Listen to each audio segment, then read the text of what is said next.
जिसमें हम गीता के भगवान और गीता के ज्ञान के द्वारा राम राज्य की स्थापना के विषय पर बहुत ही सुंदर रहस्य समझ रहे हैं और हमारा उसमें क्या योगदान होगा उस पर भी चर्चा कर रहे हैं। इसी सम्मेलन के अंतर्गत कुछ सकारात्मक विचार संगोष्ठियों का आयोजन भी हो रहा है, जिसमें इस संगोष्ठी के अंदर हम चर्चा करने वाले हैं कि परमात्मा धरती पर अनेक बार नहीं अपितु हर कल्प में एक ही बार अवतरित होते हैं। तो परमात्मा के अवतरण के विषय में हमने सभा में उद्घाटन सत्र में भी सुना है और अभी उस विषय पर और गहराई से सकारात्मक विचार किया जाएगा, जिसके लिए मैं मंच पर आमंत्रित करना चाहती हूँ इस संगोष्ठी के प्रतिभागी हमारे बहुत ही अनुभवी वक्ता बीके त्रिनाथ इनाले भाई जी, जो हमारे बीच में हैदराबाद से आए हैं, करतल ध्वनि से हम आपका मंच पर स्वागत करते हैं। साथ साथ अशोक अग्रवाल भाई नोएडा से हमारे बीच में बैठे हुए हैं, आपका भी बहुत बहुत स्वागत है। डॉक्टर श्री प्रकाश मिश्रा जी, जो हमारे बीच में कुरुक्षेत्र से पधारे हैं, गीता ज्ञान की कथित जन्मभूमि, आपका भी हमारे बीच में बहुत बहुत अभिनंदन है, स्वागत है। डॉक्टर बी के आर डी शर्मा भाई कुरुक्षेत्र से, आपका भी हम मंच पर बहुत अभिनंदन और स्वागत करते हैं। उत्तराखंड से रुड़की से हमारे बीच में पधारे श्री गोपाल नारसन भाई जी, हम सब करतल ध्वनि से आप सभी का स्वागत करते हैं। और बी के रोहताश भाई दिल्ली से, आप भी हमारे बीच में हैं, कृपया आप भी मंच पर अपना स्थान ग्रहण करें। और अब मैं देवी बहनों से अनुरोध करती हूँ कि आप तिलक और बैज के द्वारा हमारे आज के इस गोष्ठी के सम्माननीय मंच का अभिनंदन करें और सम्मान करें।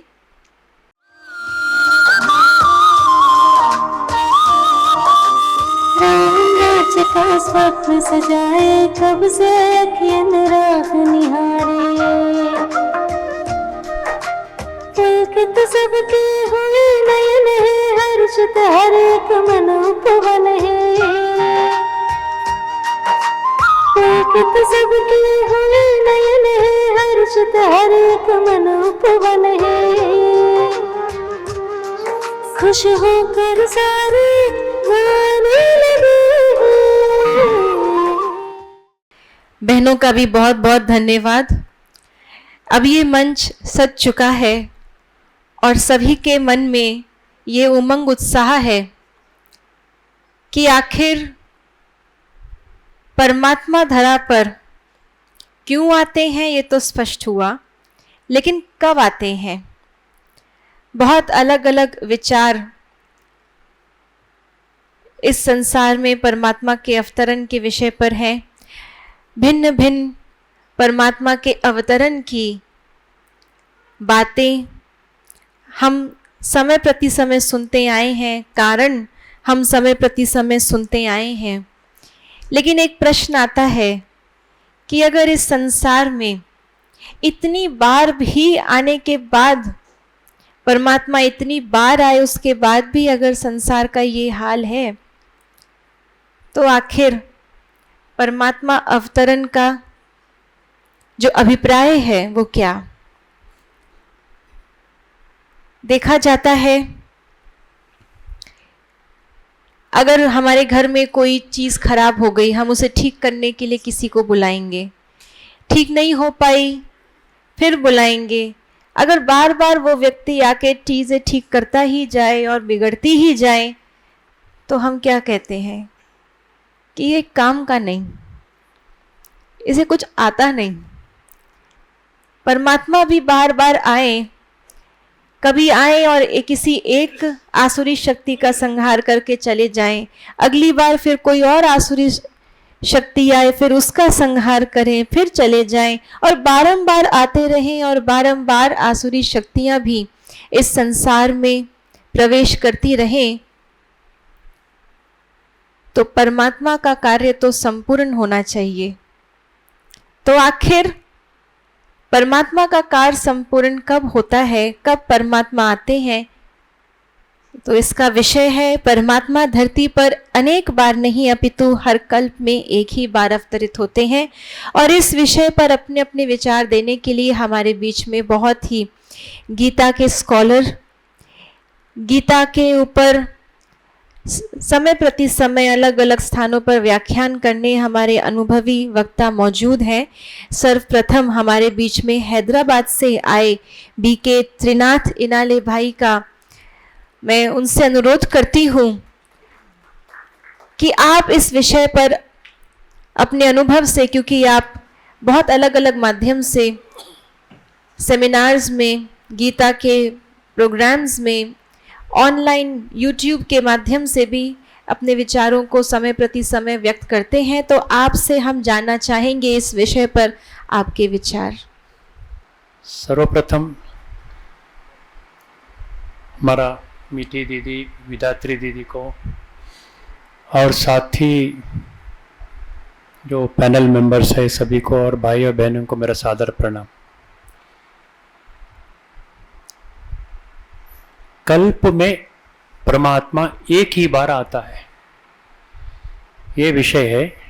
श्रीमद् भगवद गीता में कैसा वर्णन है, अभी हमको भक्ति मार्ग का हिसाब से हम ऐसा समझते आए हैं कि भगवान ने दशावतार लिया है और 24 अवतार लिया है। युगे युगे कहते हैं, तब युगे युगे कहते हैं मतलब क्या है, 4 अवतार पहले समझना होगा। युगे, हर युग में भगवान आते, मत 4 युग है, 4 बार आते हैं। ये कहाँ तक सच है? गीता में इसके बारे में क्या खुलासा है? इसको समझने के लिए बहुत इजी समझ सकते हैं, केवल हमको एक विषय पर अटेंशन देना है। क्या है वह विषय? 84 लाख जीव राशियों में केवल मनुष्यों को ही भगवान ने क्या दिया है? बुद्धि दिया है। जब बुद्धि नेत्र हम बंद कर देते हैं, इसको हम कहते हैं अंधविश्वास। अभी तक हम अंधविश्वास या मूढ़ विश्वास के माध्यम से ही जो भी हमने सुना है, जो भी बड़ों ने कहा है, वही सच सच मानकर चलते आए हैं। अभी मैं थोड़ा गीता के माध्यम से, गीता में भगवान ने क्या कहा, भगवान वाचा 574 श्लोकों के अंतर्गत भगवान ने इस विषय पर क्या स्पष्टता दी है, इसको मैं थोड़ा समझाने के लिए कोशिश करूंगा जहाँ तक मैंने जाना है। श्रीमद् भगवद गीता जैसा हम समझते हैं, अभी हमारा कॉन्फ्रेंस में भी ये विषय स्पष्ट हुआ कि भगवान एक है और भगवान निराकार है। यही विषय पर हमने चल रहा है, सेशंस पूरा चल रहा है। भगवान एक है और भगवान निराकार स्वरूप है। तभी हम समझ सकते हैं कि भगवद गीता का ज्ञान सर्व मनुष्य को अप्लाई होता है। 850 करोड़ लोग मनुष्यों को ये लागू होता है। उसमें मैं भी हूँ, आप भी हूँ। अभी तक हमने क्या किया है? एक्सक्लूड कर लिया है, केवल अर्जुन के लिए ऐसा समझा है। ये मुख्य विषय है श्रीमद् भगवद गीता में 10वां अध्याय का 32वां श्लोक।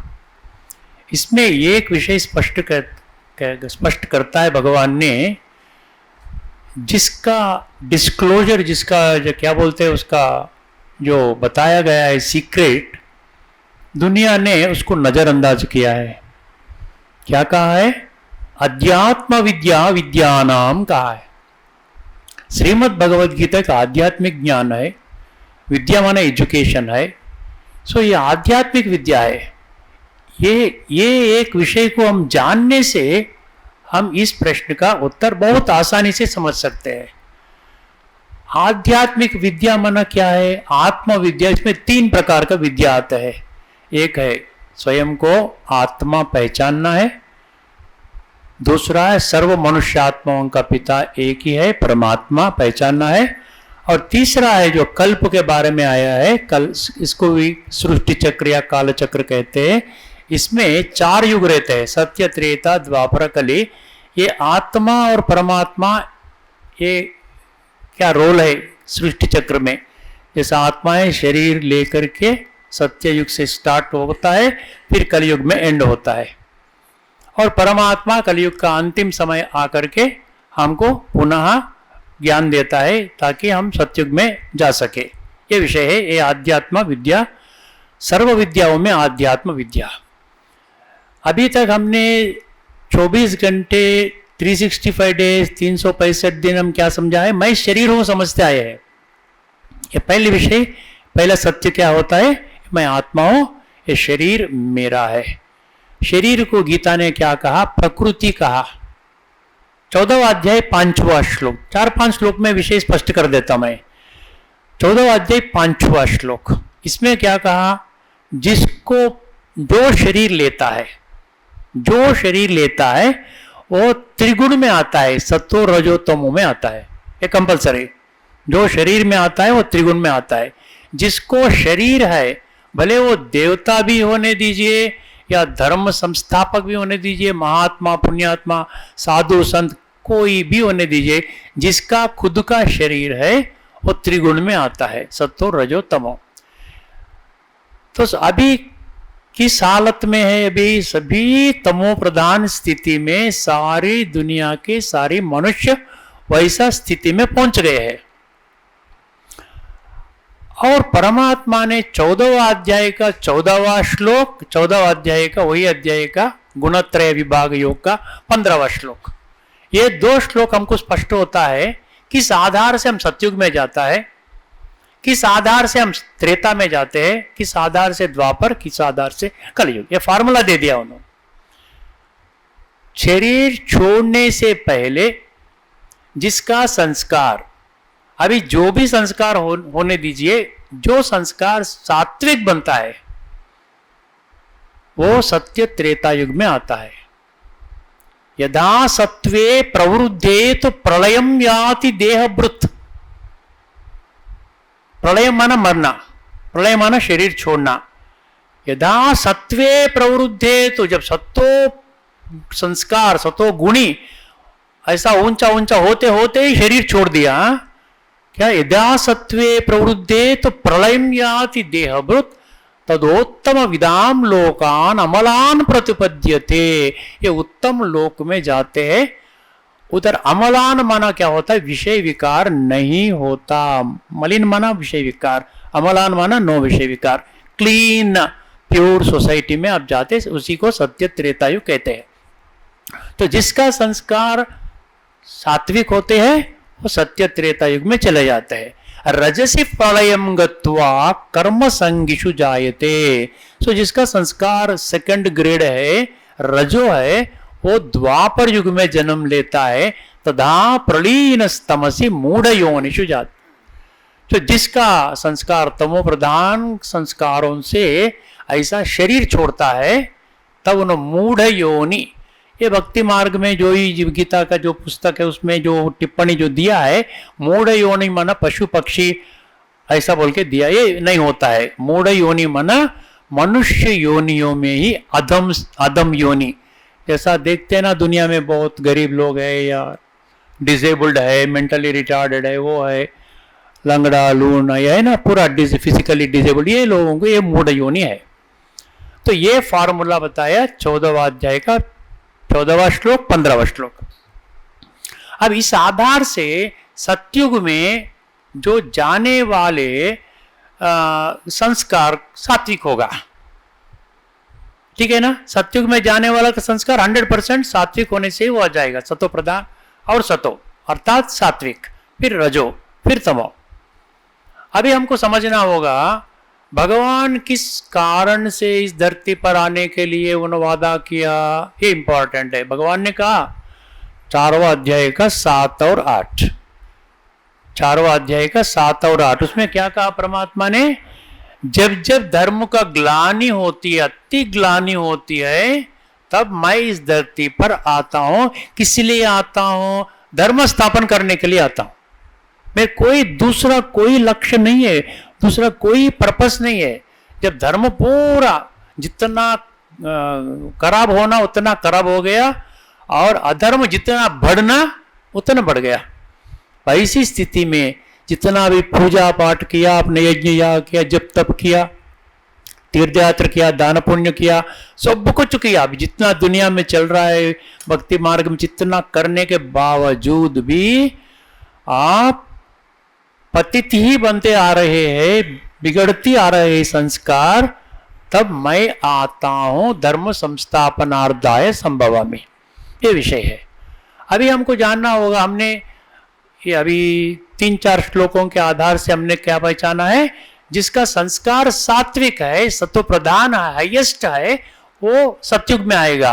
अभी परमात्मा इसका वादा अनुसार सतयुग में आता है या नहीं आता है, हमको खुद को केवल बुद्धि नेत्र खोलने से हमको पता चलेगा।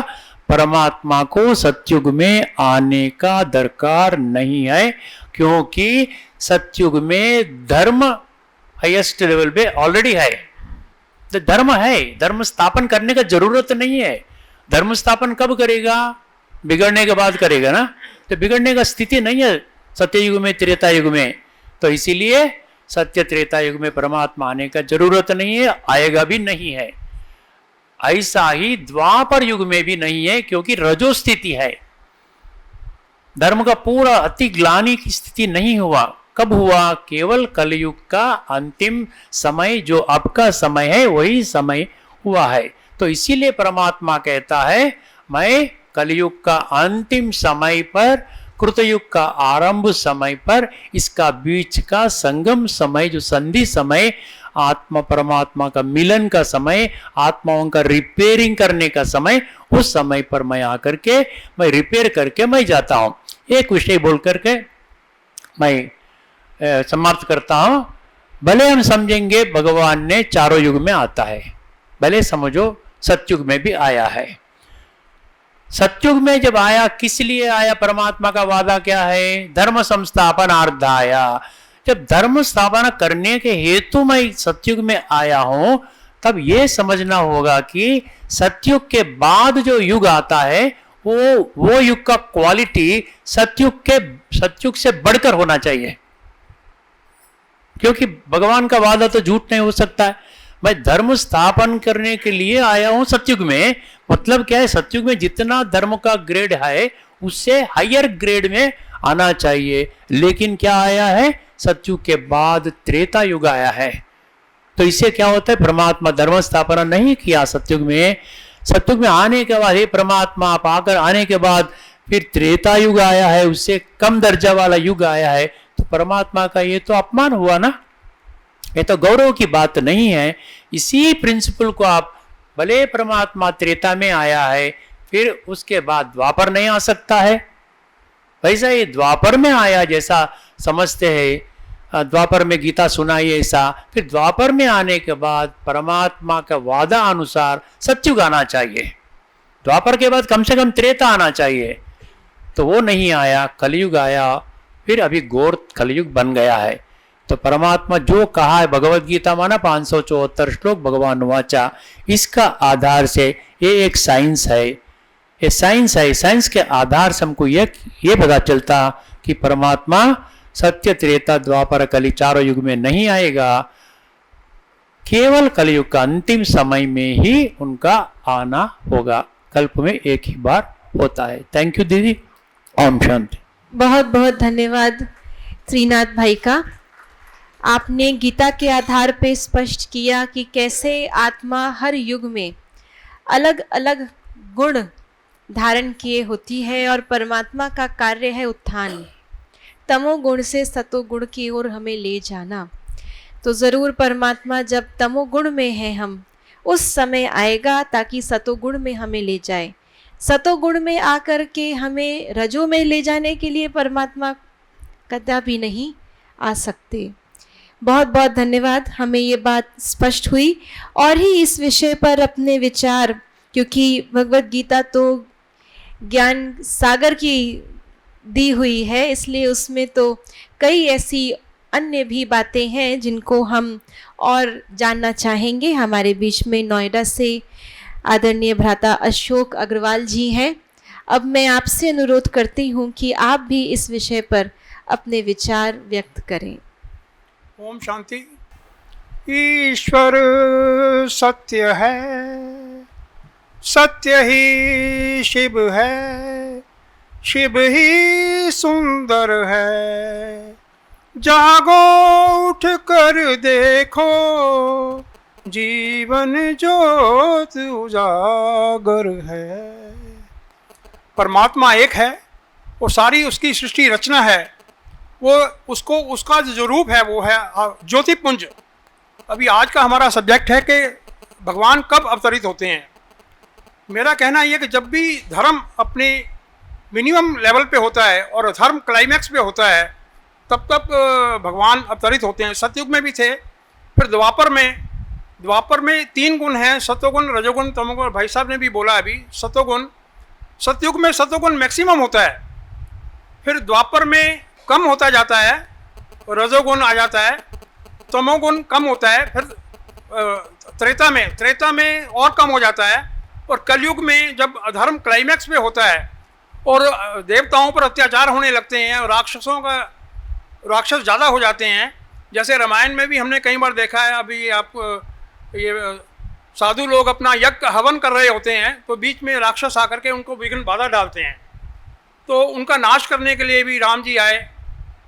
तो इसलिए जब जब धर्म का लोप होगा और धर्म का लोप होगा, धर्म की स्थापना के लिए वो अवतरित रहेंगे। धर्म अपने मिनिमम लेवल पे आ जाएगा। अभी कलयुग का वो समय आ रहा है, ऑलमोस्ट आ ही गया है कि जब अधर्म अपनी चरम सीमा पे पहुंच रहा है, तो उसमें जो है तो नेचुरली अभी आएंगे ही, और इसमें कोई शक नहीं है।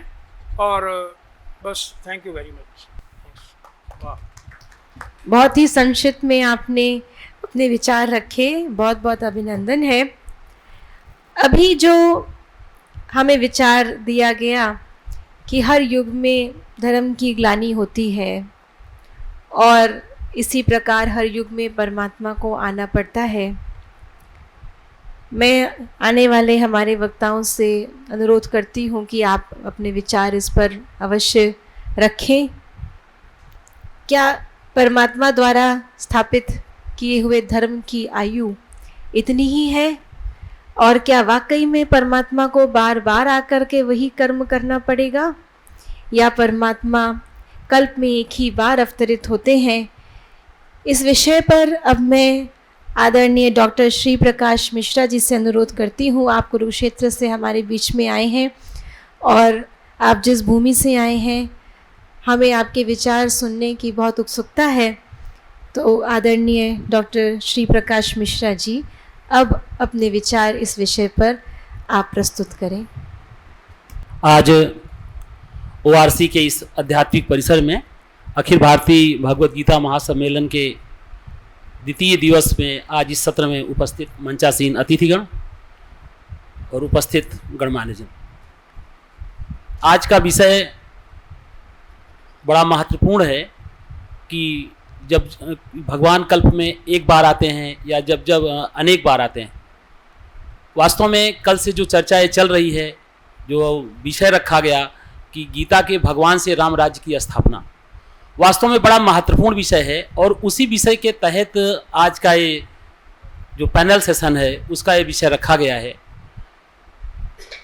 जो हमारे देश की दशा है, जो हमारे देश की दिशा है, आज का जो वर्तमान भारत और वर्तमान विश्व है, उस परिप्रेक्ष्य में गीता के भगवान द्वारा राम राज्य की स्थापना वास्तव में आज का ये बड़ा महत्वपूर्ण विषय है। और इस विषय को समझना आज की हम सबकी आवश्यकता है कि हम किस नज़रिए से इस सारे दृष्टिकोण को देख रहे हैं। प्रजापिता ब्रह्मा कुमारी ईश्वरी विश्वविद्यालय ने विगत, वैसे तो अपने स्थापना काल से, लेकिन विगत अनेक वर्ष से श्रीमद् भगवत गीता की जो अस्पष्टता है, जो श्रीमद् भगवत गीता की उपादेयता है, और जो आम जनमानस विश्व का है वो गीता को किस दृष्टि से देखे, वो गीता के जो गूढ़ रहस्य हैं उसको किस तरीके से समझे, इस पे ऐसे अनेक संगोष्ठी, सेमिनार नेशनल और इंटरनेशनल लेवल पर जो है आयोजित हुए। और आज भी वो परंपरा चल रही है कि जो गीता पे लोगों का भ्रम है, जो गीता पे लोगों की विसंगति है, उसका समाधान कैसे किया जाए। वास्तव में श्रीमद् भगवद गीता भगवान के द्वारा बोली गई है। और जो कल्प की बात है, जब सतयुग में, अभी जैसे भाई साहब त्रिनाथ जी ने बताया कि जब सतयुग में सब कुछ ठीक था, सब कुछ व्यवस्था थी, तो उसमें भगवान को अवतार लेने की आवश्यकता नहीं है। और त्रेता भी जो है उस प्रकार से जो आदर्श थे, जहाँ का आदर्श जब भगवान राम को वनवास हुआ 14 वर्ष के लिए, तो उस समय का उनके जो चारों भाई थे, दशरथ के मना करने पर भी और पूरे राज्य के मंत्री परिषद के मना करने पर भी भगवान राम ने वनवास को जाने के लिए मना नहीं किया। यदि वैधानिक दृष्टि से देखा जाए, न्यायिक दृष्टि से देखा जाए, तो भगवान राम वहाँ का जो न्यायालय था, वहाँ के राजा उनके पिता दशरथ थे, उसको वो चैलेंज कर सकते थे। लेकिन उस समय के आदर्श इतने बड़े थे, वो आदर्श इतने बड़े थे कि उसमें वासना का, वैभव का, राजसी जो प्रवृत्ति थी उसका कोई स्थान नहीं था। उन्होंने बन जाना अपने पिता की आज्ञा का पालन करने के लिए स्वीकार किया। और वहीं जब हम लोग द्वापर में देखते हैं, तो द्वापर में जब राज्य के लेने और देने की बात आती है, तो ऐसे पांडवों का जो हिस्सा था वह भी जो है दुर्योधन के पिता धृतराष्ट्र और उनके पुत्र दुर्योधन सहित उनके जो उनकी जो राजसत्ता है, उनको 5 गांव भी नहीं देना चाहती। दोनों में बड़ा अंतर है कि उस समय वास्तव में जो हमारे मूल्य थे वो बहुत आदर्श थे, लेकिन वो मूल्य धीरे धीरे हमारे कम हुए। और आज हम लोग जिस परिवेश में रह रहे हैं, वहाँ हमें दिखाई देता है कि वो मूल्य हमारे और भी बहुत सारे कम हो गए हैं। हमारी जो मानवीय मान्यताएं हैं, मानवीय मूल्य हैं, वो लगातार क्षीण हो रहे हैं, जिससे जो लोक मान्यता है, लोक आस्था है, हमारे अपने विचार हैं, वो कहीं ना कहीं विश्वसनीय नहीं हो रहे हैं।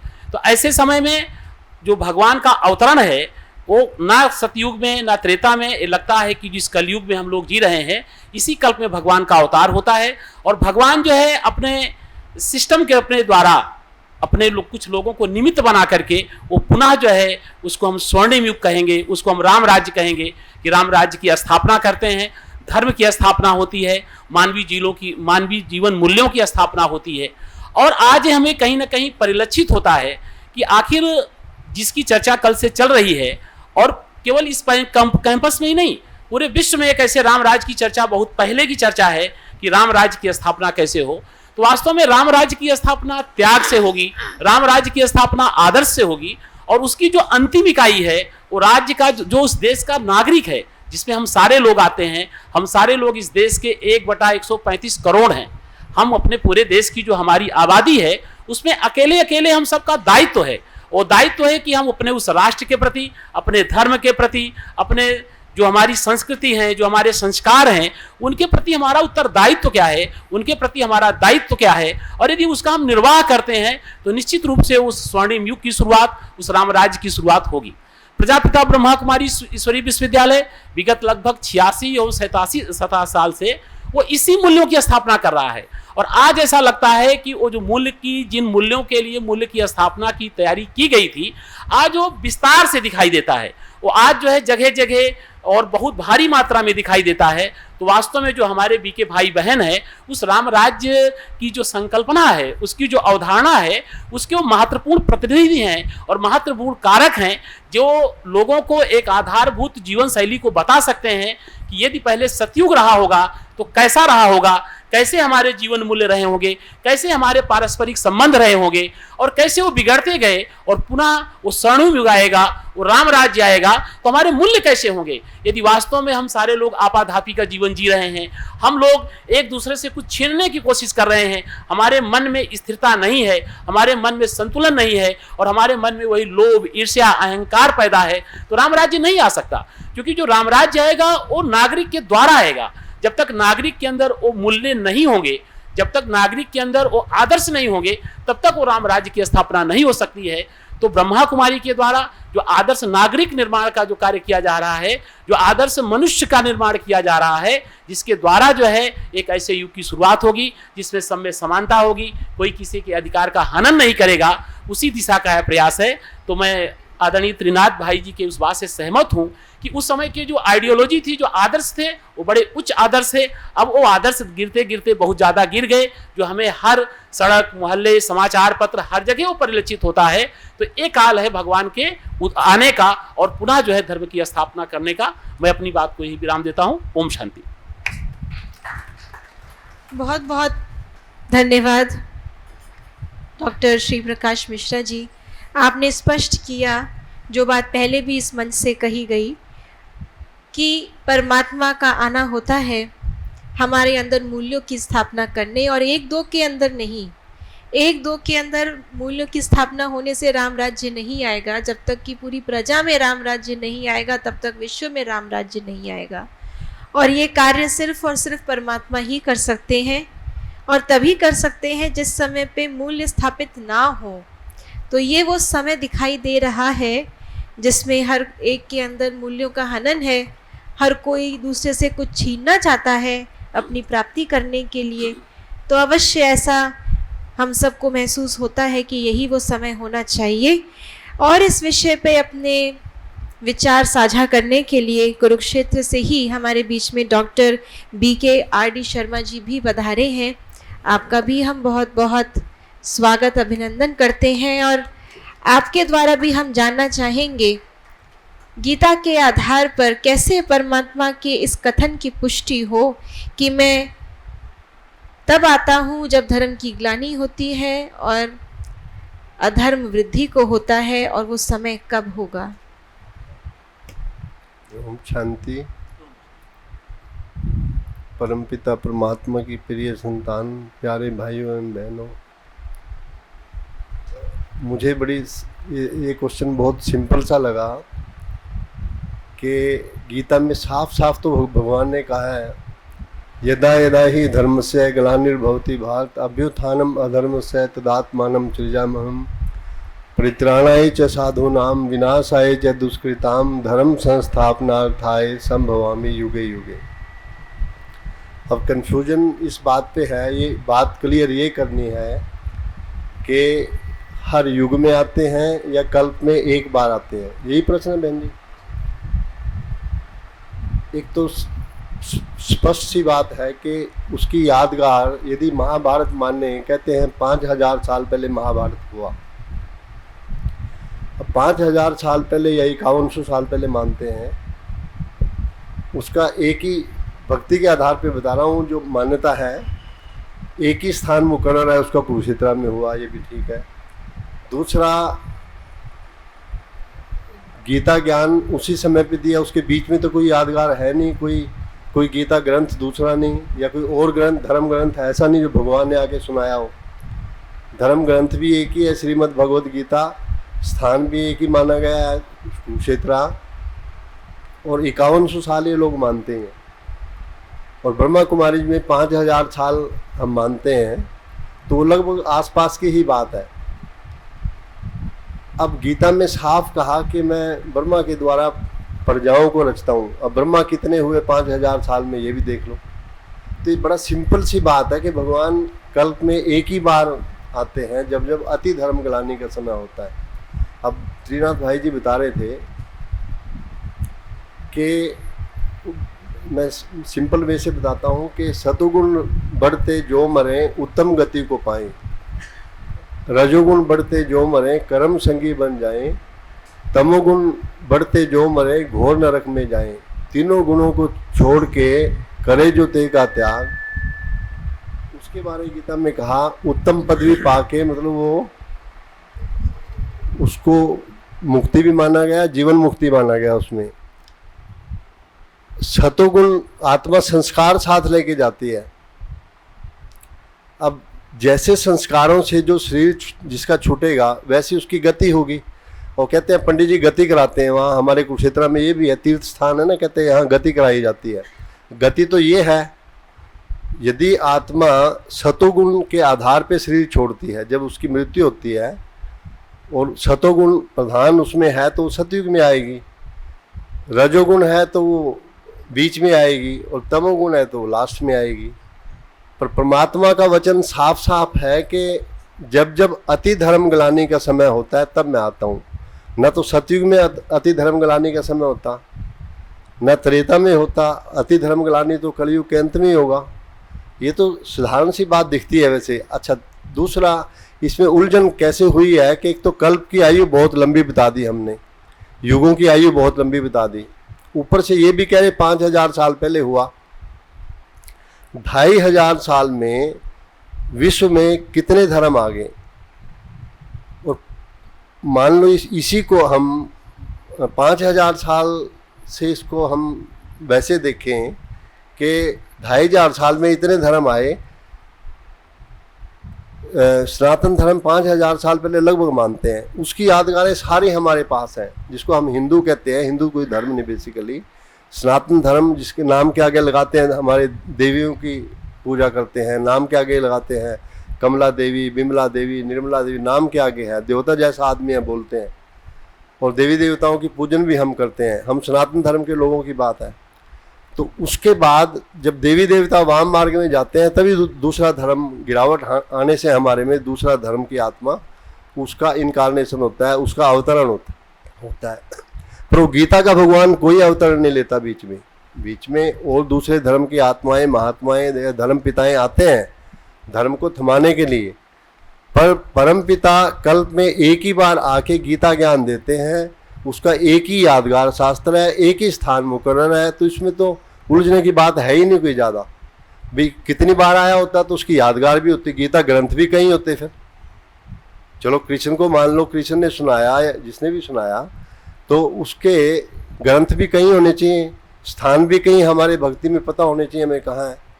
तो एक ही स्थान मुकर्रर है और एक ही ग्रंथ है हमारे पास अवेलेबल, जो उस ग्रंथ के आधार पे साफ साफ क्लियर हमें तो स्पष्ट दिखता है।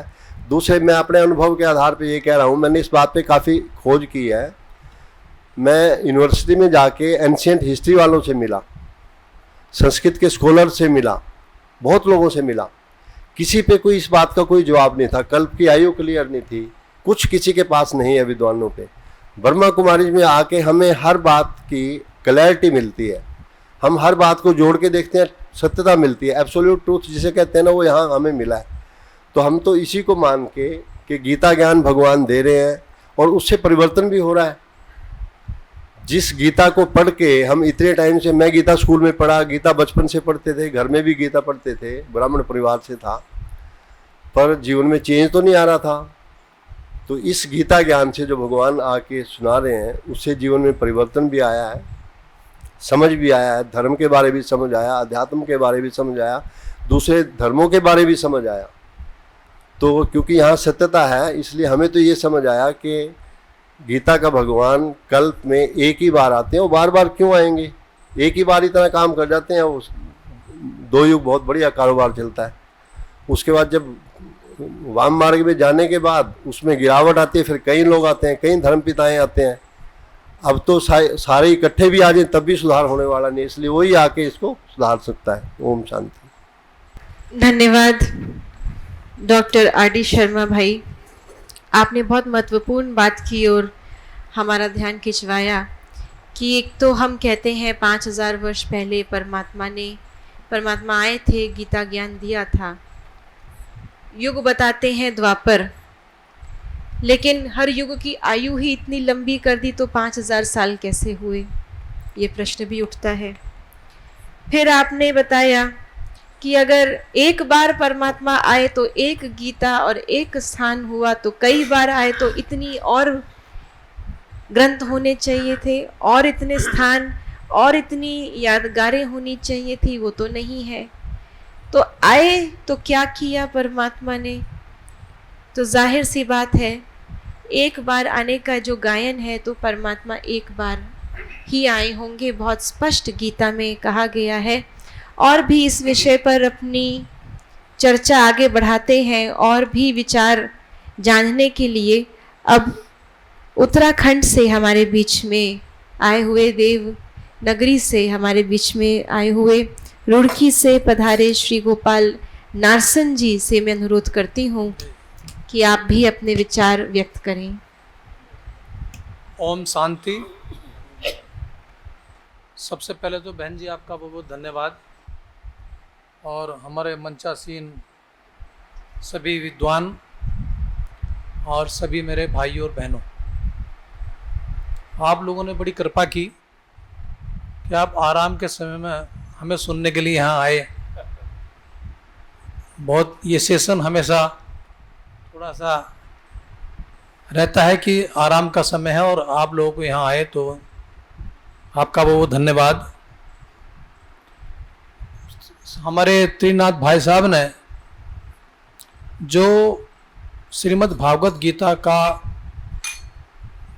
सार है और जो विषय है कि कब आते हैं भगवान, किस रूप में आते हैं, क्या करने आते हैं, तो वो आपने बता दिया। और कुरुक्षेत्र से जो डॉक्टर साहब हमारे शर्मा जी, उन्होंने अपने जीवन के अनुभव से हमें अवगत कराया। भगवत गीता ज्ञान को लेकर विचार मंथन कर रहे विद्वान ब्रह्मा कुमारीज ने अभियान चलाया, फिर से एक सम्मेलन कराया। संत महात्माओं की जानी राय, सत्य अहिंसा, परमात्म चिंतन, गीता ज्ञान का हो रहा अभिनंदन, जीवन सार्थक गीता से बनेगा, ईश्वरीय ज्ञान गीता से मिलेगा, परमात्म उवास से जन्मी है गीता, जीने की कला सिखाती है गीता। तो जो मैं समझ पाया हूँ कि श्रीमद् भागवत गीता हमें जीवन जीने की कला सिखाती है। और गीता का जन्म कहाँ से होता है, अभी भाई साहब बता रहे थे, कुरुक्षेत्र एक ऐसा है कि श्री कृष्ण जी वहाँ पर अर्जुन को ज्ञान सुनाया, 5000 वर्ष पहले सुनाया, कुछ लोग लाखों वर्षों की बात करते हैं। तो मेरा मानना यह है कि परमात्मा अवतरित तो होंगे एक बार ही, इसमें तो कोई शंका है ही नहीं। और वो शंका इसलिए भी नहीं है कि जिस जगह हम यहाँ बैठे हैं ब्रह्मा कुमारीज, इसमें जब 1936 में ब्रह्मा बाबा को ईश्वरीय ज्ञान हुआ और उन्हों को सब साक्षात्कार हुए, उसके बाद पहले ब्रह्मा बाबा के तन में शिव परमात्मा को हमने देखा, उसके बाद गुलजार दादी को देखा, और गुलजार दादी के रूप में स्पष्ट था, साइंटिफिक था ये, कि जब गुलजार दादी के तन में बाबा आते थे तो तब भी ब्रह्मा बाबा साथ होते थे, और गुलजार दादी की आत्मा साइलेंट में जाती थी। और ये कोई हमने ब्रह्मा कुमारी केंद्र में एक अंदर कक्ष में बैठकर नहीं हुआ है, सार्वजनिक हुआ है। 140 देशों, पूरी दुनिया ने देखा है, किसी ने भी इसको चैलेंज नहीं किया और कर भी नहीं सकते। क्यों नहीं कर सकते? क्योंकि पहला सिद्धांत यही है कि परमात्मा वही हो सकता है जो जन्म मरण से अलग हो, अशरीरी हो। और गीता में भी ये कहा है कि मैं साधारण तन में आता हूं, किसी विशिष्ट तन में तो है नहीं। फिर तो राजाओं महाराजाओं के तन में आते, बिरला टाटा के तन में आते। साधारण तन कौन था? जब तक बाबा विशिष्ट रहे तब तक उनके तन में भी नहीं आए, जब वो हीरो के व्यापारी थे। जब वो साधारण हो गए, ईश्वरीय ज्ञान हो गया, यानी बाबा को परमात्मा ने उस लायक बना दिया कि ये मेरे रथी बन सकते हैं, तब वो उस तन में आए। और उसका आने का जो तात्पर्य है, संगम युग इसीलिए चुना जाता है कि चारों, जब हम गिरते गिरते गिरते गिरते जब नीचे चले जाएंगे, जब कोई बिल्डिंग जीर्ण शीर्ण हो जाएगी, उसकी वारंटी गारंटी पीरियड खत्म हो जाएगा, तभी तो उसके निर्माण की बात करोगे आप। इससे पहले तो नहीं करोगे। इससे पहले तो उसे किराए पे दोगे, इसको करोगे, लेकिन नहीं तो उसको भाई म्यूनिसिपैलिटी भी उसको डेमोलिश करने का ऑर्डर कर देगी। तो ये एक वैज्ञानिक दृष्टिकोण है कि परमात्मा साधारण तन में आते हैं, एक ही बार आते हैं, और आकर के जो काम करते हैं वो हमारे सामने प्रत्यक्ष है। प्रत्यक्ष इस मायने भी है कि इतना बड़ा यज्ञ चल रहा है, रतन मोहिनी दादी इस संस्था की चीफ है, 101वां साल चल रहा उनको। अगर इतनी बड़ी कोई संस्था दुनिया में कोई दूसरी होती और उसका चीफ कोई व्यक्ति होता तो क्या वो इस तरह चैन से बैठ सकता था जिस चैन से रतनमोहन दादी बैठती है? उसका एक पैर अमेरिका में होता, एक पैर इंग्लैंड में होता और एक पैर यहां माउंट आबू में होता, और सारा दिन मोबाइल कान पे लगे होते। अरे भाई मैं सीईओ हूं यहाँ का, मैं प्रमुख हूं यहाँ पर, इतनी व्यवस्था देखनी है। लेकिन यहाँ पर रतनमोहिनी दादी से लेकर के हमारी जो सबसे छोटी बहन है या सबसे छोटा भाई है, चाहे वो लिफ्ट में सेवा कर रहा है, चाहे वो साधारण सेवा कर रहा है, वो भी बाबा का प्रतिनिधित्व करता है, उसको भी उतना ही ज्ञान है। क्योंकि हम लोग रोज ईश्वरीय वाणी सुनते हैं, ईश्वरीय वाणी जो परमात्मा की वाणी है। और प्रैक्टिकल ये भी है जो मैं अनुभव कर रहा था कि दादी जानकी जो कक्षा 4-5 थी, और जब वो उनको भेजा विदेश, अंग्रेजी उनको आती नहीं थी, कक्षा 4-5, लेकिन परमात्मा ने उनको ऐसी कौन सी शक्ति दी कि वो फर्राटेदार अंग्रेजी बोलने लगी और विदेशियों की उनकी भरपूर सेवा की।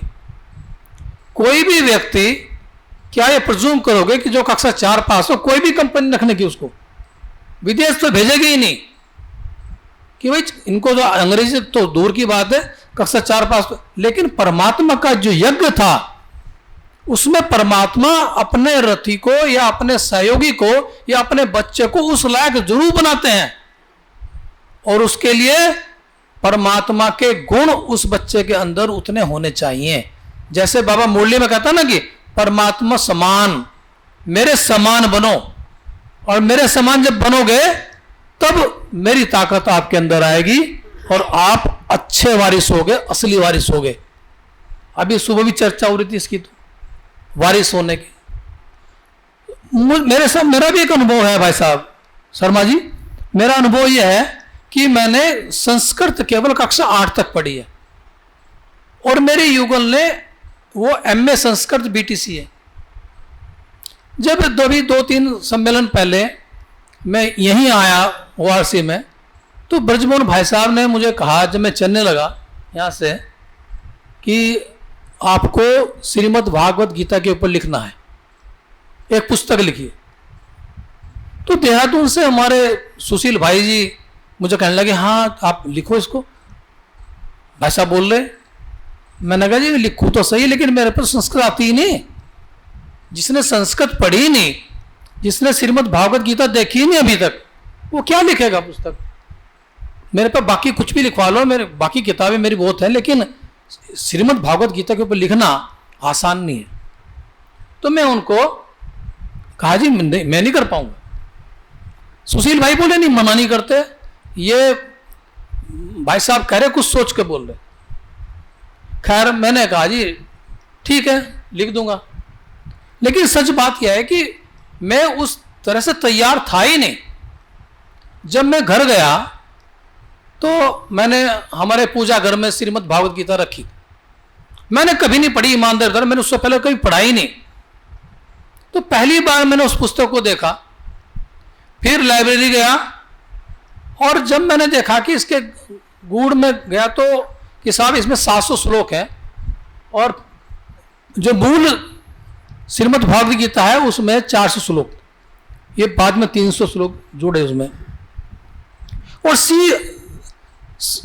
इसमें श्री भगवान उवाच लिखा था, और कोई चित्र मूल उस पर नहीं है जो मूल इसकी गीता थी। तो श्री भगवान उवाच का सीधा मतलब है परमात्मा की वाणी, परमात्मा ने जो कहा। और श्री कृष्ण जी ने भी इसमें श्रीमद् भागवत गीता में जो बोल रहे हैं, कम से कम 70-80 मंत्र ऐसे हैं जिसमें वो कहते हैं कि परमात्मा कहते हैं। इसका मतलब है परमात्मा कोई और है और श्री कृष्ण जी कोई और है। श्री कृष्ण जी केवल निमित्त है। तो जो वो रिपीटेशन जो है, जो 5000 साल पहले हुआ है कुरुक्षेत्र के अंदर, जो भूमिका श्री कृष्ण जी की थी, वही भूमिका आज ब्रह्मा बाबा की है। और कल पूरा हो रहा है, 5000 वर्ष पूरे हो रहे हैं, तो वही अपने आप को इतिहास दोहरा रहा है। और हम कहते हैं कि लाखों वर्ष की बात, अभी अगर 100 साल पीछे आप चले जाएं तो आप देखिए हमने 100 साल में कहां से कहां आए हैं, 5000 साल में कहां से कहां गए होंगे। तो ये बिल्कुल सच बात है कि हम, ये रिपीटेशन है, 5000 साल पहले भी हम यहीं थे और 5000 साल बाद भी हम यहीं पर हैं। ये चक्र है और ये चक्र सृष्टि का हमेशा के लिए चलता रहेगा और इसमें कोई बाधा उत्पन्न नहीं होनी है। निमित्त लोग बनते रहेंगे, जो भी जिसका भी भाग्य होगा। और जो ब्रह्मा कुमारी जी ने ये पुनीत प्रयास किया है, मैं आपको बताऊं कि अभी संतों ने आज इतनी बड़ी बात कही है कि ब्रह्मा कुमारी संसार में राम राज्य लाने के पुनः स्थापना के लिए अग्रणी संस्था बन रही है। ये एक सर्व मान्यता है और ये मान्यता हमने तो कुंभ में देखा, कुंभ में बहुत शिविर लगाते थे हम ब्रह्मा कुमारीज के, उस वक्त यकीन नहीं करते थे लोग, लेकिन मुरली में आता है कि लोग आएंगे, आप कहोगे नहीं बहुत होगी संख्या, लेकिन लोग आएंगे और स्वीकार्यता बढ़ेगी। और आज वो स्वीकार्यता बढ़ रही है और ब्रजमोहन भाई साहब के माध्यम से, आशा दीदी के माध्यम से, उषा दीदी के माध्यम से, आप बहनों के माध्यम से, भाइयों के माध्यम से इस यज्ञ में ये स्वीकार्यता लगातार आगे तक जा रही है कि परमात्मा कल्प कल्प आते हैं। और जब आएंगे, जब पूरी तरह से घोर कलयुग यानी युग परिवर्तन, घोर कलयुग के बाद ही, जब अंधेरे के बाद ही सवेरा होता है, और इसी तरह से घोर कलयुग के बाद सतयुग आएगा और सतयुग के आने का जो निमित्त बन रही है वो ब्रह्मा कुमारी बन रही है। यही इसका सार है। ओम शांति, ओम शांति, ओम शांति। आदरणीय भ्राता श्री गोपाल नारसिंह जी का बहुत बहुत धन्यवाद। आपने अपने अनुभव से बताया कि कैसे परमात्मा का कार्य आप होता हुआ देख रहे हैं। आपने अपना अनुभव साझा किया कि कैसे इस कलयुग के अंत के समय पर परमात्मा आकर के अपनी दिव्य शक्तियों को बहनों माताओं के माध्यम से कार्यान्वित कर रहे हैं, और कैसे ये कोई मनुष्य नहीं कर रहा, लेकिन परमात्मा आ चुके हैं और वही करवा रहे हैं। और ऐसा अनुभव बहुत सारे भाई बहनों का होगा। और ऐसे ही एक अनुभवी हमारे बीच में दिल्ली से पधारे बीके रोहताश भाई भी बैठे हैं। आपसे भी हम अनुरोध करते हैं कि कल्प में एक ही बार परमात्मा का अवतरण, इसकी पुष्टि भगवत गीता से कैसे कर सकते हैं, आपके द्वारा भी हम ये जानना चाहेंगे। ओम नमः शिवाय।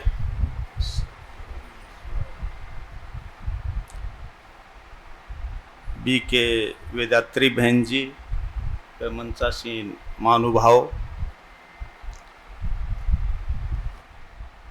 जो आज का टॉपिक है कि परमात्मा धरती पर अनेक बार नहीं अपितु हर कल्प में एक ही बार अवतरित होते हैं।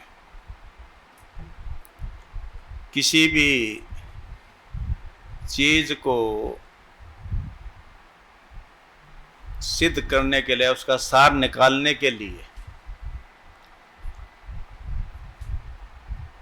नॉर्मली 3 चीजें ली जाती हैं। सबसे पहले जो हमसे पहले जो शोध हुए हैं, अगर उन शोधों में देखें तो हमारे शास्त्र और ग्रंथ आते हैं। दूसरा, कोई लॉजिक ऐसा हो कि जो कि सामने वाले की बुद्धि को टच कर जाए और वो एग्री हो जाए उस लॉजिक से कि हाँ ये वाक्य में सत्य है। और तीसरा, स्वयं का अनुभव। अगर हम शास्त्रों की बात लेते हैं और शास्त्रों में भी जो यहाँ विषय चल रहा है वो है श्रीमद् भगवत गीता।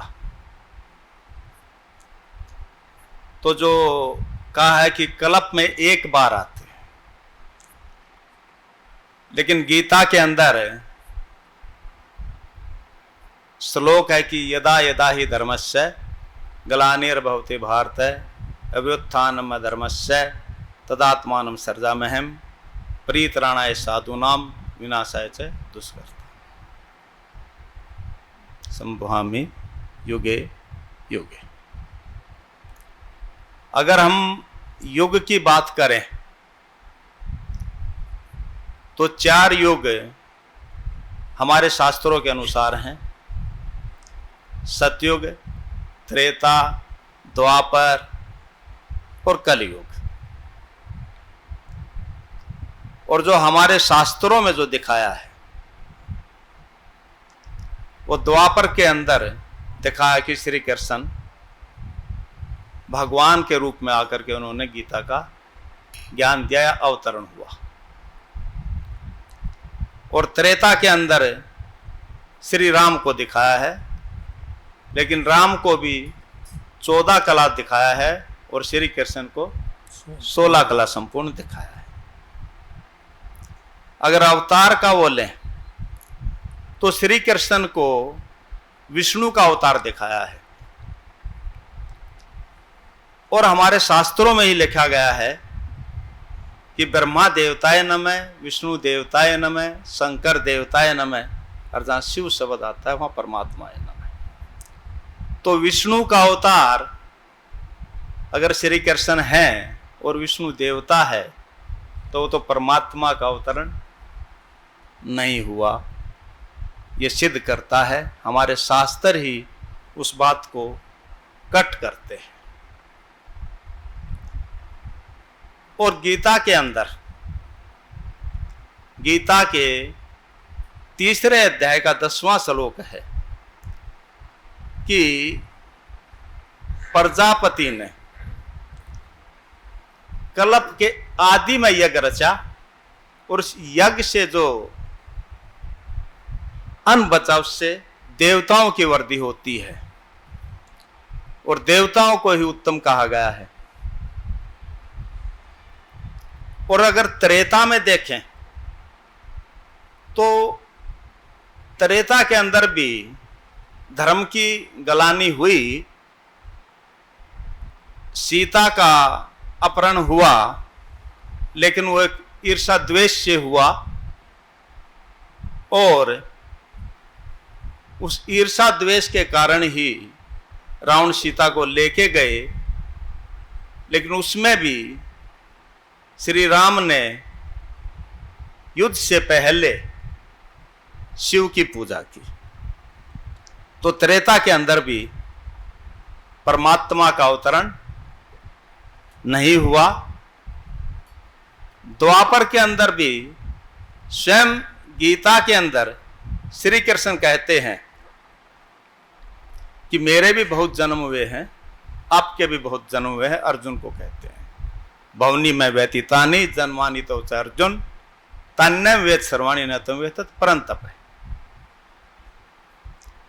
और गीता के अंदर ही लिखा हुआ है, गीता के 8वें अध्याय के 8वां और 9वां श्लोक कि परमात्मा जन्म मरण से न्यारा है। और गीता के 15वें अध्याय के 16वां और 17वां श्लोक है जो उसमें इतना क्लियर दिया है कि मनुष्य परमात्मा हो ही नहीं सकता, क्योंकि इस पृथ्वी पर 2 प्रकार के पुरुष हैं, एक विनाशी एक अविनाशी। ये 16वां श्लोक है 15वें अध्याय का। अविनाशी जीवात्मा को कहा है और विनाशी शरीर को कहा है। और वही 17वां जो श्लोक है उत्तम पुरुष के बारे में जो बताया है उसमें कहा है कि जो उत्तम पुरुष है जिसको परमात्मा परमेश्वर ईश्वर कहा जाता है वह इन दोनों से अन्य है, अलग है। और स्वयं श्री कृष्ण कहते हैं कि तमेव शरणम गच्छ सर्वभावेन भारत तत्प्रसादात् पराम शांतिम स्थानम प्राप्स्यसि शाश्वतम। कि हे अर्जुन, अगर शांति चाहता है तो ईश्वर की शरण में जा। ईश्वर एक वैदिक शब्द है, इस प्लस में वर। इस माने प्रकाश, इस माने बिंदी, इस माने शिव। तो द्वापर के अंदर भी अवतरण नहीं हुआ, फिर लास्ट में बचा कलयुग शास्त्रों के अनुसार। अब अगर द्वापर में अगर श्रीमद् गीता को लेते हैं तो अर्जुन को ज्ञान की जरूरत कब पड़ती है? जब अर्जुन की बुद्धि विचलित होती है उन्हीं योद्धाओं से जिनको स्वयं अर्जुन ने हराया था अज्ञातवास के आखिरी दिन, उन्हीं से जब युद्ध दोबारा युद्ध करने के जब चांस आया तो वहां पर अर्जुन की बुद्धि विचलित हो जाती है कि मैं युद्ध नहीं करूंगा। जब एक अर्जुन की बुद्धि विचलित होने पर ज्ञान की जरूरत हुई, यह लॉजिक है, ये समझना। जब एक अर्जुन की बुद्धि को शिथिल करने के लिए ज्ञान की जरूरत है और दिखाया है शास्त्रों में कि श्री कृष्ण ने परमात्मा के रूप में आकर के ज्ञान दिया, तो आज तो 800 करोड़ मनुष्य हैं इस पृथ्वी पर और 800 के 800 करोड़ की बुद्धि विचलित है। कुछ डॉक्टरों ने कर दी, कोई शुगर का पेशेंट होगा तो कहेगा गुलाब जामुन सामने आ जाए खाऊं या नहीं खाऊं। कुछ सोशल मीडिया ने कर दी, तो सभी की बुद्धि विचलित है। तो ज्ञान की जरूरत अब है या उस समय द्वापर के उसमें थी जिसमें स्वयं श्री कृष्ण कहता कि मैं परमात्मा नहीं हूं। और अगर शास्त्रों की भी बात की जाए, क्योंकि कल्प कहा जाता है जो सारी सृष्टि एक चक्कर में चलती है, दिन के बाद रात आएगा, संडे मंडे के बाद फिर संडे मंडे आएंगे, जनवरी फरवरी के बाद फिर जनवरी फरवरी आएगा।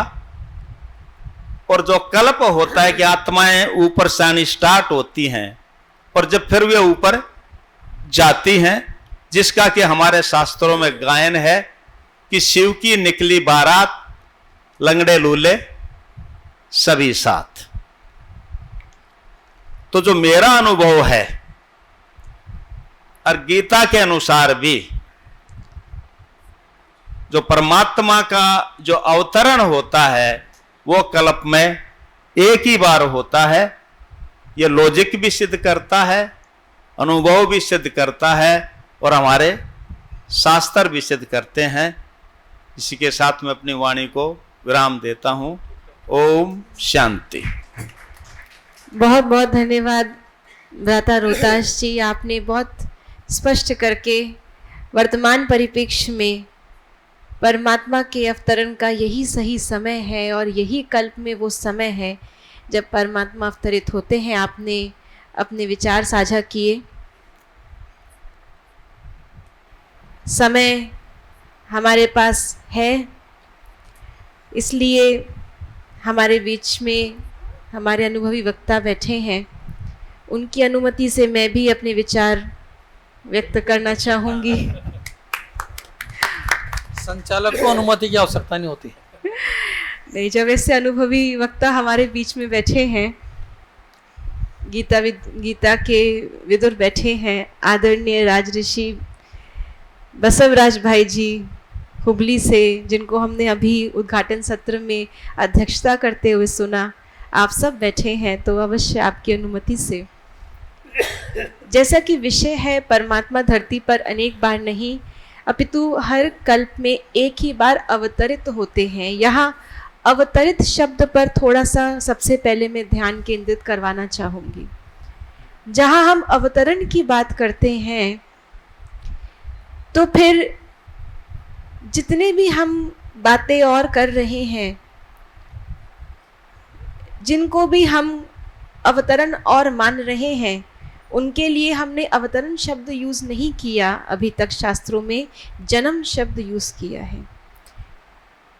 श्री कृष्ण को हम परमात्मा का अवतार मानते हैं, लेकिन कहते क्या है? जन्माष्टमी।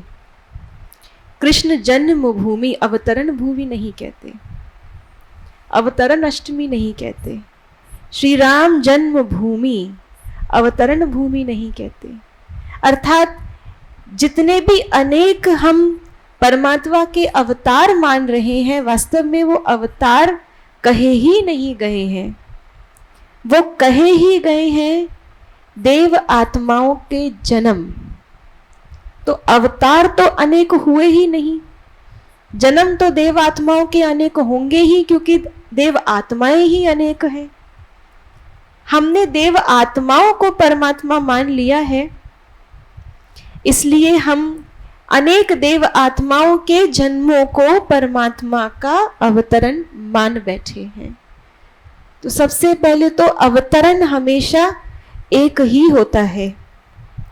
दूसरी बात, अगर हम गीता के आधार पे जो परमात्मा के भगवानों वाच्य है, अपनी मत ना भी लगाए, भगवान की ही बात को माना जाए, तो भी परमात्मा ने जैसे 4 अध्याय में कहा, जिसको अभी मंच ने कहा, मैं ज़्यादा उस बात को रिपीट नहीं करूँगी क्योंकि कह दी गई हैं वो बातें। 4 अध्याय में परमात्मा ने वादा किया कि मैं कब आऊँगा, 3 उद्देश्य बताए, और जब तीनों उद्देश्य साथ में होंगे तभी परमात्मा आएंगे, एक उद्देश्य के लिए नहीं आएंगे। और 3 उद्देश्य हैं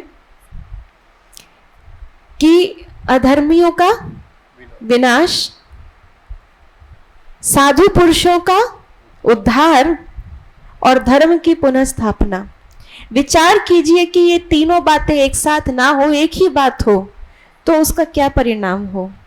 मान लीजिए परमात्मा धर्म की पुनर्स्थापना कर जाए, लेकिन अधर्मियों का पूर्णतः विनाश ना हो, तो वो धर्म की स्थापना मानी जाएगी? जब तक अधर्मियों और अधर्म का विनाश ना हो, और अधर्मियों का विनाश भी क्या है, हम सब ने देखा कि जो हिरण्यकश्यप और हिरण्याक्ष माने गए, उन्हीं का पुनर्जन्म रावण और कुंभकर्ण कहा गया। तो अधर्मियों का शारीरिक विनाश करने से अधर्म का विनाश नहीं होता, क्योंकि अधर्म तो आत्मा के साथ जुड़े हैं, पाप और पुण्य तो आत्मा के साथ जुड़े हैं। तो जब आत्मा जाएगी और अधर्म लेकर जाएगी, तो ये शरीर में अधर्म कर रही थी, नया मिलेगा तो भी अधर्म ही करेगी। तो शारीरिक रूप से अधर्मियों का विनाश अधर्म का विनाश नहीं है। इसलिए शारीरिक युद्ध, हिंसक युद्ध भी धर्म अधर्म का विनाश नहीं है। तो अधर्म का विनाश जब अधर्म चरम सीमा पर हो तभी किया जाए तो बेहतर है, एक साथ। तो ये कलयुग के अंत का समय है। अगर बीच में कभी आकर परमात्मा धर्म की स्थापना कर जाए, लेकिन अधर्म चलता रहे, तो उसको धर्म की स्थापना कहा ही नहीं जा सकता। और जो तीसरा परमात्मा ने कहा, साधु पुरुषों का उद्धार, तो हम देख रहे हैं कि ये धरती साधु पुरुषों का उद्धार, अर्थात साधु माना कोई सफेद या गेरुए वस्त्र वाले साधु नहीं, लेकिन साधु प्रवृत्ति। वो साधु प्रवृत्ति का उद्धार का अर्थ है जब वो प्रवृत्ति बिल्कुल ना के बराबर आ चुकी है, उस समय उसको और शक्तिशाली कराना, बल कर देना, जिसकी अभी हमने बात की, मूल्यों का उत्थान, मूल्यों को पुनः स्थापित करना। तो ये तीनों कर्तव्य परमात्मा के एक साथ चलेंगे, वही परमात्मा के आने का समय है, जो कि ये समय है जब कलयुग का अंत होने के साथ साथ सतयुग की स्थापना भी होनी है। सतयुग से त्रेता आया, तो सतयुग में ऐसे कौन से अधर्मी थे, और उसके बाद कौन सा ऐसा सत्य धर्म स्थापित हुआ? आया तो त्रेता ही, हुई तो गिरावट ही। तो और कोई समय परमात्मा के अवतरण का नहीं हो सकता, क्योंकि ये चक्र चलता है, जैसे सुबह से दोपहर, दोपहर से शाम, शाम से रात। गीता में भी वर्णन किया गया कि परमात्मा 1000 सूर्यों से तेजोवान है, सूर्य समान है, ज्योतिष्मपि, ज्योतियों का भी ज्योति है, सूर्य से भी ज्यादा तेज परमात्मा के ज्ञान में है, स्वरूप में है। तो सूर्य उदय कब होता है? सूर्य उदय पूरे 24 घंटे के चक्र में एक ही बार होता है, जब रात्रि चरम सीमा पर होती है, उसके बाद ही सूर्य उदय होता है। तो ऐसे ही ये कल्प उस 24 घंटे के दिन के समान है, जिसमें सतयुग सुबह की तरह है, त्रेता दोपहर है, द्वापर शाम है। जब दूसरा हिस्सा शुरू हो चुका, अंधकार का समय शुरू हो चुका, लेकिन अभी अंधकार चरम सीमा पर आया नहीं है। और जब कलयुग रात्रि भी अपनी चरम सीमा पर, अर्थात अंधकार बिल्कुल चरम सीमा पर होता है, उस समय पर ज्ञान सूर्य के प्रकट होने का समय है।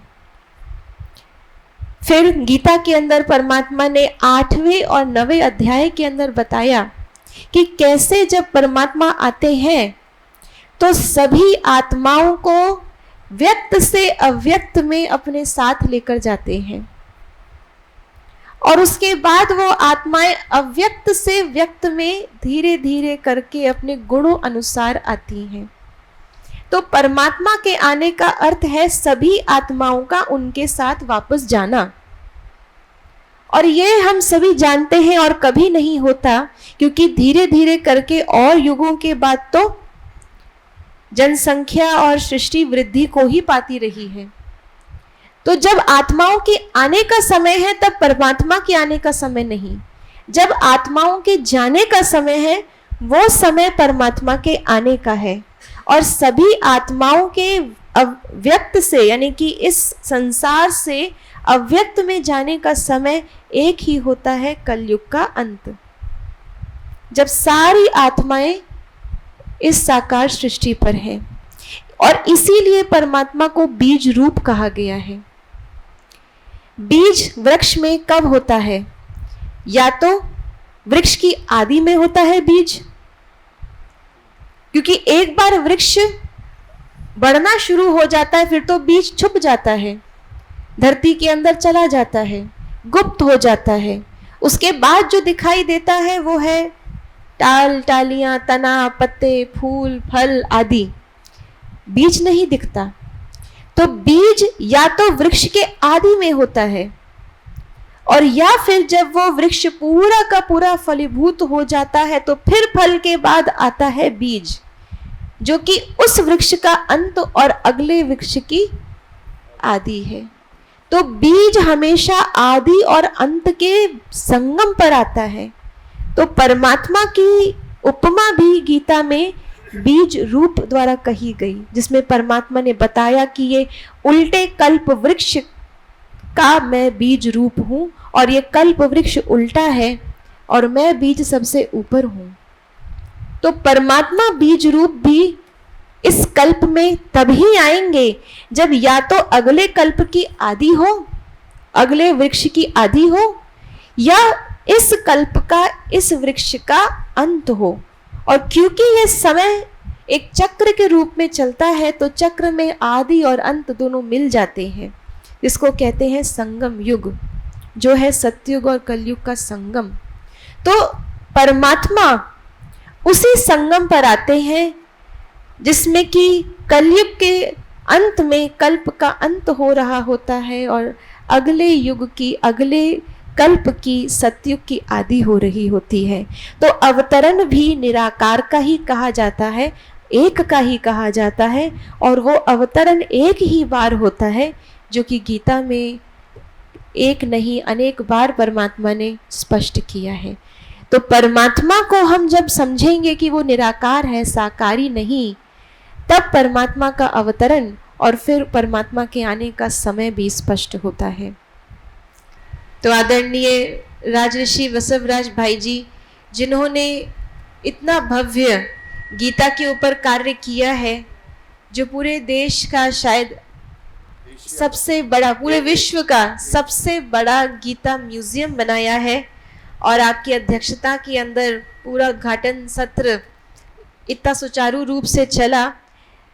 ज्ञान सागर की वो ज्ञान लहर हैं आप, जिसने अपने जीवन को ही गीता पर समर्पित कर दिया, तो आपके द्वारा भी आज हम इस विषय पर आपके कुछ विचार बिंदु हम आपसे प्राप्त करना चाहेंगे। नम्र निवेदन है आदरणीय भ्राता बसवराज भाई जी से। ओम शांति।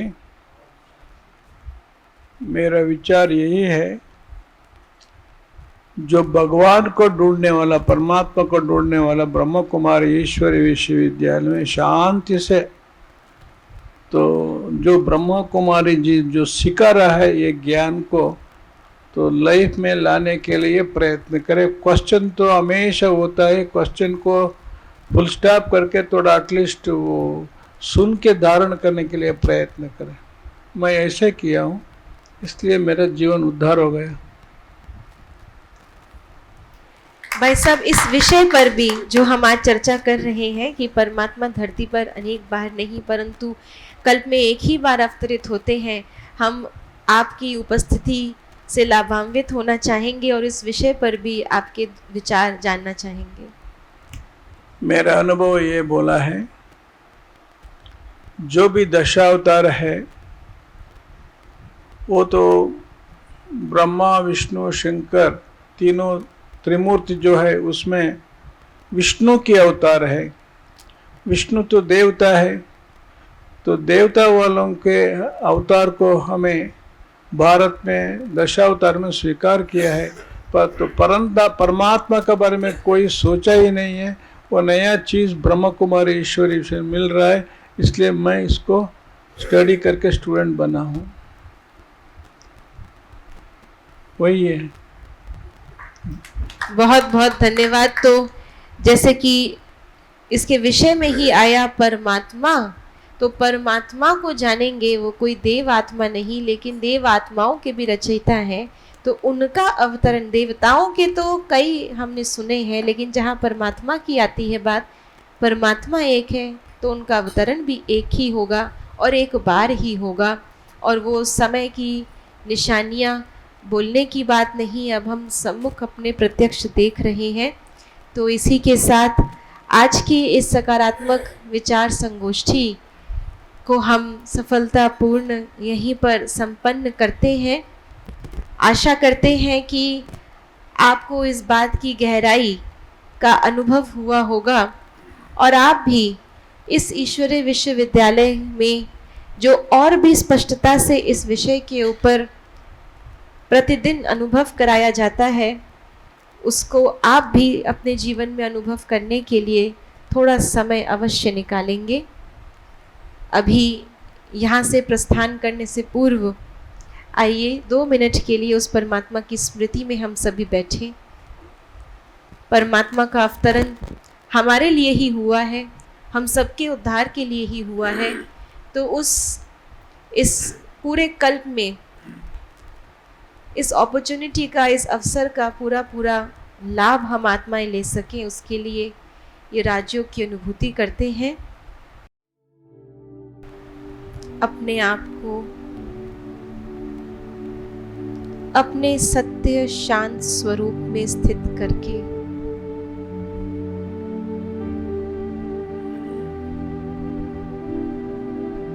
इस अनुभव में बैठे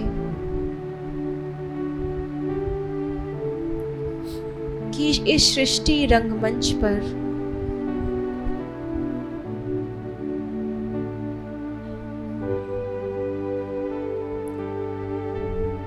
इस शरीर के माध्यम से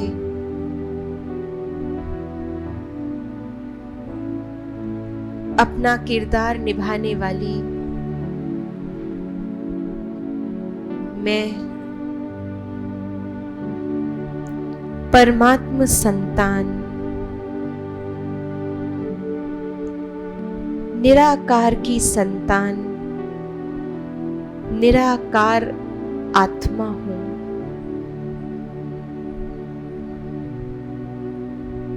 जैसे ईश्वर निराकार है, सत्य है, ऐसे मैं भी उनकी संतान निराकार ज्योतिर्बिंदु स्वरूप सत्य चित्त आनंद स्वरूप आत्मा हूं।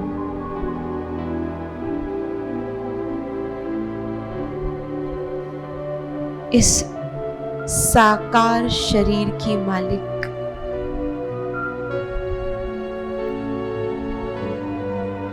इस तन में विद्यमान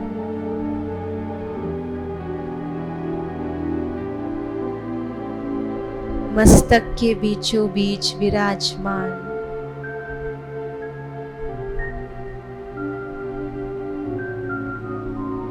सतोगुणी आत्मा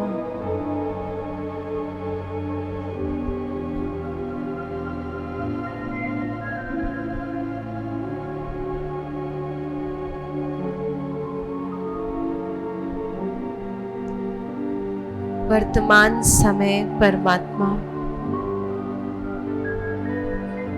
इस रंगमंच पर अवतरित हुए हैं।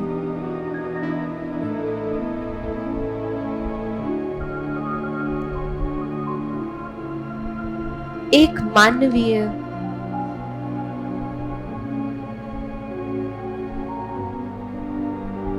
पर काया में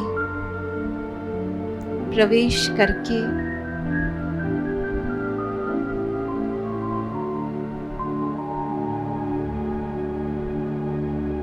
मुझ आत्मा के सतों गुणों की वृद्धि करने के लिए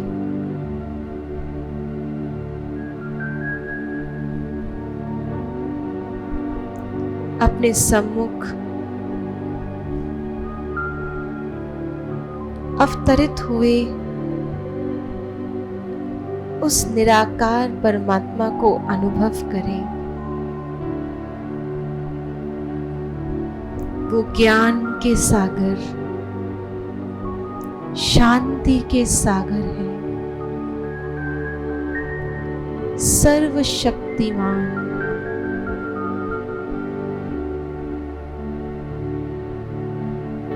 जैसे सूर्य के पास जाएं तो गर्मी अनुभव होगी, सागर के पास शीतलता, ऐसे ही ज्ञान सागर, शांति के सागर, सर्वशक्तिमान परमात्मा के सानिध्य में मैं आत्मा उस सत्य ज्ञान का अनुभव कर रही हूं।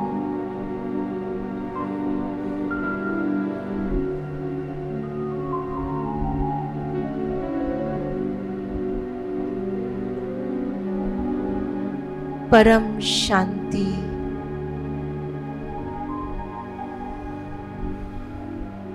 जो मेरे अंदर ही है, परमात्मा मुझे उस शांति का अनुभव करा रहे हैं। बाह्य रूप से चाहे कुछ भी हो, लेकिन मैं निराकार आत्मा सदैव इस परमात्म शांति में सुरक्षित हूं।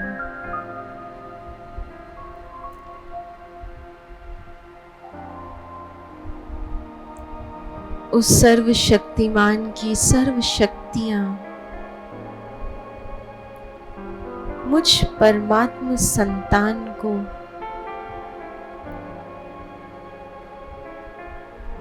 विरासत के रूप में सहज प्राप्त है।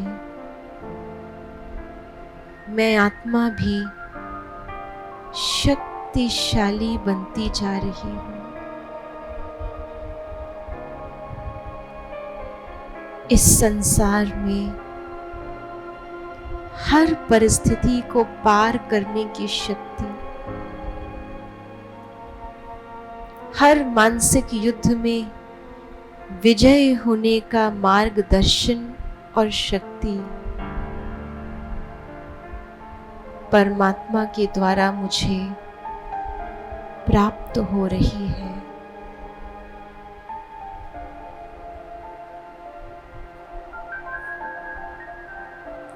इस निश्चय से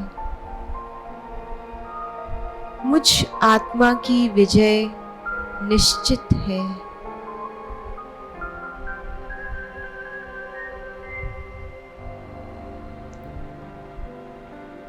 और अब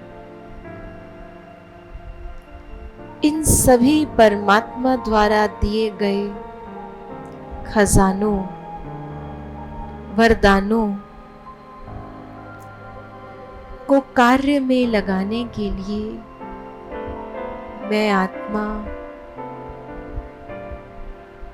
सक्षम होकर फिर एक बार शरीर के द्वारा कर्म करने के लिए प्रस्तुत हूं।